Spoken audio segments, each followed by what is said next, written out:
des questions qu'on se fait poser très souvent comme thérapeute, c'est est-ce que c'est normal que ça fasse mal?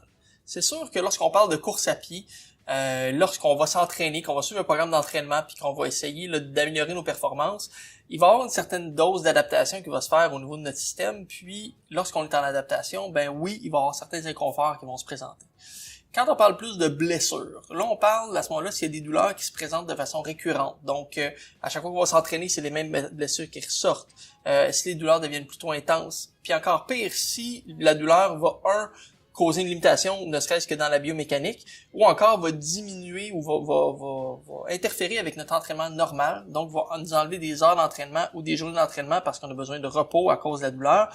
Là, on parle plutôt d'une blessure. À ce moment-là, c'est important d'aller consulter un professionnel qui est expert en course à pied, qui va être capable de déterminer c'est quel type de blessure qu'on a, qu'est-ce qu'on doit faire avec, et surtout de rencontrer quelqu'un qui soit un coureur ou soit qui est vraiment un expert dans le domaine, parce que souvent, d'arrêter de courir complètement, c'est pas la meilleure solution. Parce qu'on veut essayer d'éviter de perdre nos adaptations qu'on a bâties avec les mois et les années d'entraînement de course à pied.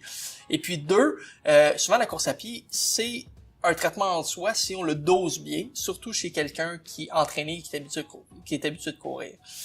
Les blessures sont tout de même assez fréquentes chez les coureurs. On parle quand même que 50 à 80% des coureurs qui vont se blesser annuellement.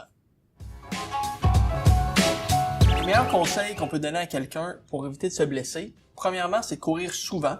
On parle habituellement d'au moins 4 fois par semaine.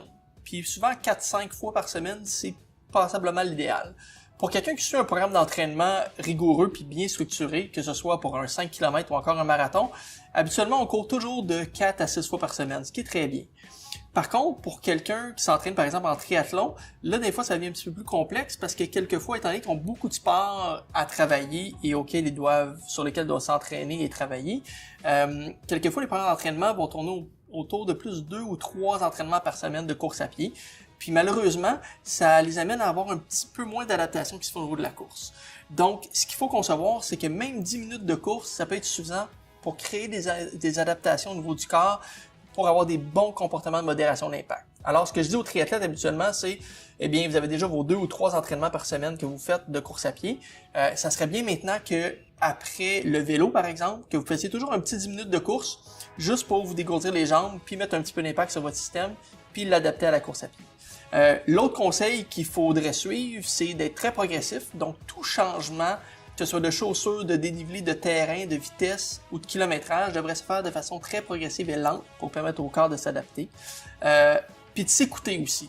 C'est-à-dire que c'est pas parce que sur votre entraînement, c'est écrit que vous devez faire tant de kilomètres cette semaine-là que vous devez absolument passer à travers. Il faut écouter comment vous sentez. Si vous êtes plus fatigué, si vous êtes stressé, si vous sentez que vos jambes sont plus fatiguées, là, vous pouvez moduler un petit peu votre entraînement, puis vous allez mieux récupérer, puis votre entraînement va être seulement plus payant à ce moment-là, puis vous allez avoir moins de chances de vous blesser.